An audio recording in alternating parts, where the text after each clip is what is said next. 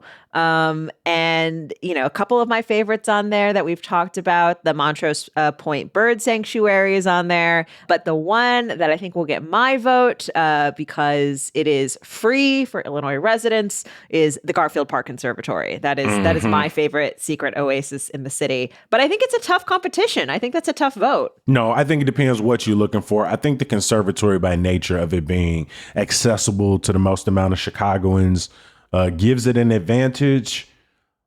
If I had to think about the most relaxing place to be and money was no object, like no problem, I'm probably going to go sit back in that lavender steam room over at Air. But I do love the Garfield Park Conservatory, and I really hope that kids sanctuary, which at least for the last 3-4 years has just sat kind of empty and bland. I hope that next year you see more and more improvement on that, because it is one of my favorite places to go in the city.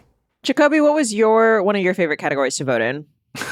One of my favorite categories to vote in was the best sports facility. It's in the Sports and Recreation Center and best sports facility. And this was fun only because as I was going through it, the options for best sports facility were Wrigley, Guaranteed Rate, United Center, Fitness Formula Clubs, aka FFC gyms, which I am a member of, the Social Pickle Fund, and then Soldier Field. It's a bit of a tough one for me because I think there are some pros and cons to Chicago's professional stadiums, but I felt like the answer here was one I didn't want to vote on, and so I picked the United Center. You felt like the answer was one you didn't want to? I'm not voting for Wrigley, bro. I'm sorry. I'm not voting for it. I actually think it's a really amazing ballpark. Obviously, the historical significance goes without saying, but I actually think it is pretty easy to navigate inside. I personally really love Guaranteed Rate, but when I think about sports facility, I do think a little bit about what's outside of it, what's around it. And for me, that just surrounded by parking lots is really tough. I know the United Center is also surrounded by parking lots, but for me, it also has so much more use in terms of the concerts that I go to, the other events that I attend in the United Center. Wrigley, just the advantage of being a historical ballpark, being in a neighborhood, being surrounded by just so much stimuli, so many things to do, gives it an advantage that is just unfortunately head and shoulders above most of our at least more isolated facilities, a la Soldier Field or the UC. But I got to vote the United Center. I just got more memories there. That is a really tough competition, and I think it is admirable that a pickleball club is going up against, a historic ballpark. I kind of see where you're going with, you can't, Wrigley, in many ways, Wrigley is the objective correct answer. Yes. However, as somebody who has to navigate, Cubs traffic, both on the red line and driving, I can't do it, and it drives me crazy. I know it's a ton of people who listen who are Cubs fans who every time I say I'm a Sox fan, they either laugh or they shrug or they say, why are you still living in that antiquated crosstown division? Because I want to. So mind your business. I typically get to at least one Cubs game a season because of some friends or family in town, but never enough to vote it above something else, even if it's the clear winner. Never enough. Some of my favorite categories just in general, I liked, just because they were so specific. Best movie theater bar, I liked a lot because I really had to think about it. I think the Davis personally is a clear winner on this list, although there are a few I haven't visited before. But the Davis, of course, has the Sojourn restaurant right next to it, and just a great time all around. I think Alamo Drafthouse is a bit of a cop out. on that answer. I think people love Alamo Drafthouse, though. People go hard for Alamo Drafthouse. Mm-hmm. Jacoby, what about you? Any other categories that caught your eye? I appreciate like how exhaustive this list is because, as you can imagine, there are some categories I click in where I think I'm going to know most of the things that are being nominated, and then I'm reminded Chicago is way too big to have some like general sense of all of the things that are going on. So two of my favorite categories are Best Mural and Best New Poetry Collection by a Chicagoan. But when I clicked into both of them, I couldn't have said that I immediately recognized everything that was happening. So Best Mural, there was The Girl in the City, by Cool Discourage. There's Chicago Trueborn. There's the Robin Williams mural, Sleeping Village by Mac Blackout, Go Ask the Flowers in Andersonville. And then the only one I really could remember off the top of my head was A Love Letter in Inglewood by Inglewood Arts Collective and collaborators off 58th and Racine. So this is one of those situations where like, I'm going to vote for the one I recognize, but I'm going to write down all of these murals and add a reason and excuse to go see all of them very soon. And that's also how I felt about the Best New Poetry Collection. I wasn't able to vote in this one because I'm gonna be real, I didn't recognize any of these, but I immediately went to go add these to my cart to buy all of them. And that's A Tree Falls in the Hood by Billy Tuggle, A Map of My Want by Felita Hicks, Brutal Companion by Ruben Quesada, Briefly, Gently by Tori Rego, The Span of a Small Forever by April Gibson, and then there's Yogurete White by Diego Baez. Again, I hadn't heard of any of these poetry collections, but I'm a sucker for Chicago books, Chicago novels, Chicago authors, Chicago anthologies. You just throw Chicago as a modifier in front of it, and I'm already a sucker for it. And so these are some books that I'm going to pick up. And so I think that's one of my favorite things about Best of Chicago is, on the one hand, it can be a little overwhelming. There are so many categories. And so luckily, they allow you to save your place if you log in. And so you can finish it in waves. You don't have to finish it all at once. But as you're clicking through, going through different categories, I think it is as much an opportunity to celebrate the things you love in the city as it is an opportunity to explore a whole bunch of new things to do, see, listen to in the city. And so huge shout out to everybody who's responsible for putting this together. And just a quick note, this year there is a little 2-factor authentication. So have your email up and ready so you can put in that code and vote real quick. Just a little process note. But yeah, totally second what you say, Jacoby, of it's a great way to discover stuff as well as show love to the things you love. Like, hopefully, CityCast Chicago and Hey Chicago, maybe. Come on now. All of these categories are available at the link in our show notes. And don't forget, while you're there, 2 categories that, maybe you want to knock out first. Best podcast, vote for CityCast Chicago. And best email newsletter, vote for Hey Chicago. We couldn't do any of this without our executive producer, Simone Alisea. So please join me in thanking her. Oh, hey, thanks, Jacoby. Before we get out of here, the Chicago City Council voted yesterday to approve next year's budget, which after a long journey contains no property tax hikes. Yeah, we'll talk more about it later this week, but just because it passed doesn't mean everyone is happy about it. To get all the latest news updates, make sure you subscribe to our newsletter, Hey Chicago, at chicago.citycast.fm. Of course, we can't go without some good news. It's the last Garfield Park Skate Meetup this Thursday from 6 to 8 p.m. Entry and skate rentals are free. They also got concessions on site. For more events this week, like a Christmas celebration in Chinatown tonight, a Kwanzaa fitness event in Austin, or one of the many winter solstice events happening across the city, head over to our events calendar, again, at chicago.citycast.fm. Of course, we couldn't do this without you, so please join us bright and early tomorrow, and we'll talk to you then. Peace.